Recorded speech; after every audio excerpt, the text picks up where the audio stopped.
Hey guys, and welcome back to my channel, Masses32210, and you're back in Chop Shop Customs, my shop right here. This is going to be a retake on my chopper trike. I've come up with some new ideas, decided to change some stuff out. I was going to walk y'all through it. Decided definitely I'm going to keep this front end. I'm keeping the tire. On eBay I found the white wall paint. We're going to do a white wall rim right here. Since I got to put a new inner tube here, I'm going to take this out. I've got the red paint. We're getting ready to paint this whole sucker red. Go ahead and give it that old school touch. Red wheel, white wall tires. I've got the frame just goofing around. I don't know how well you can see that. I've started playing around with some satin paint, maybe some flats. Definitely the whole frame. Just keep it like old school look. Let me take this camera off this tripod. Oh, sorry guys. Well, here's what the frame looks like naked. You still got the handlebars, which I'm definitely going to keep and reuse. This wiring goes to that engine down there, and I'll show you a closer look on that. All this wiring is going to go, this switches are going to go right up here. Master cylinder I got to rebuild. I'm going to reuse this throttle that came for that other engine. This definitely right here, since now I don't have to worry about, let's see if we can get a little bit of light on that. Right here, this is the original, this is one of the mounts that I made. I need to still clean it up. If you notice, it's nothing more than a piece of pipe, and I welded a washer onto the end. So that way, you know, it lines the bolt up perfectly. It's the same thing on the other side. There was an original mount that was right here. I don't know, you can see the old weld marks where I had to cut them loose and I had to move it up. They had another tank that was on here, it wasn't up to par, so I didn't bother with it. You can see the whole, let's see if we can get you, look how sexy that frame looks. Nice clean lines all the way back to that scoop seat. You see back here, this is a better look at my sprocket idea for a gusset. You can kind of see how both of them line up. This is the one thing I did realize when I was building this frame with a four-wheeler rear end, complete rigid. If you look, comes from the point, I know everything is centered this way. When they bent this bar and that bar, they never made a perfect point. It's off about, let's say it should have been maybe a ½ inch, maybe 3/4 of an inch over that way to make it really line up perfect. Or that bar should have come out so far more to meet with this one to make the point better. But hey, the frame itself is completely straight. We got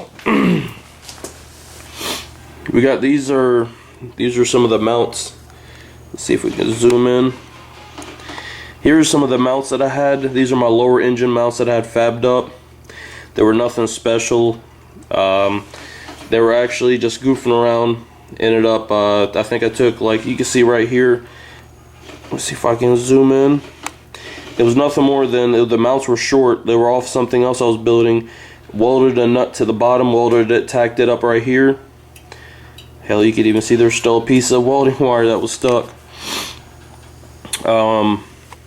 That was my lower mounts for that 200cc YTM 3-wheeler engine.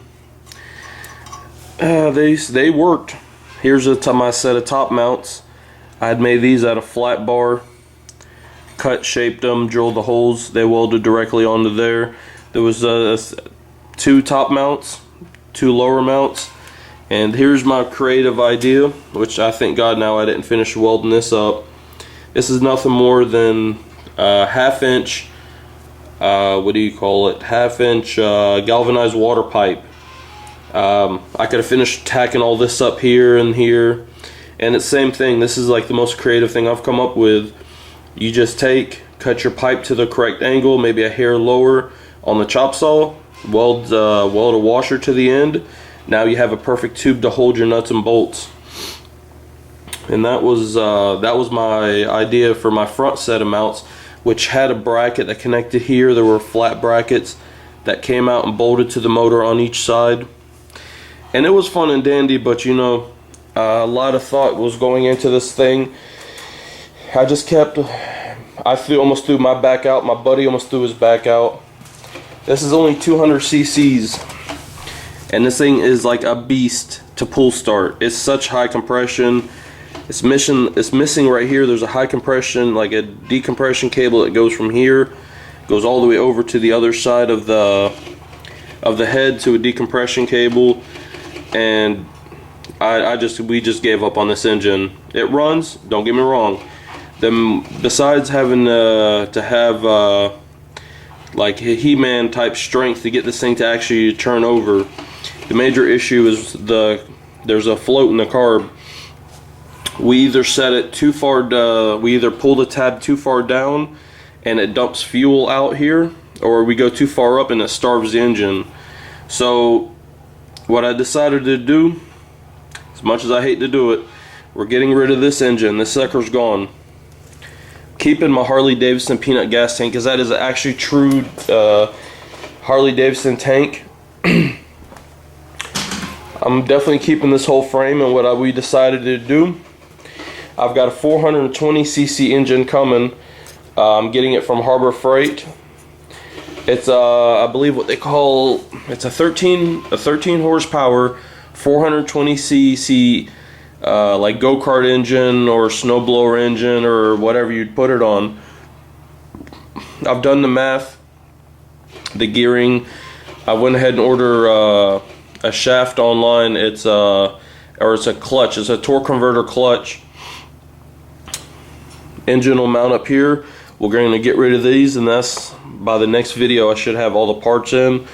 Going to go ahead and get rid of these mounts, which, man, I spent so much time fabbing these up and designing them, getting rid of them mounts, getting rid of these mounts, go ahead and doing all the grinding, getting it back smooth. And if you remember in my first video, I told you this thing was originally set up for a lawnmower engine, like a riding lawnmower engine. Would actually bolted, and this is one. These are some of the actual original holes. There's one there, there's one here. The engine itself bolted up here, and no, I didn't fab this up. This was fabbed up by whoever actually built this frame originally.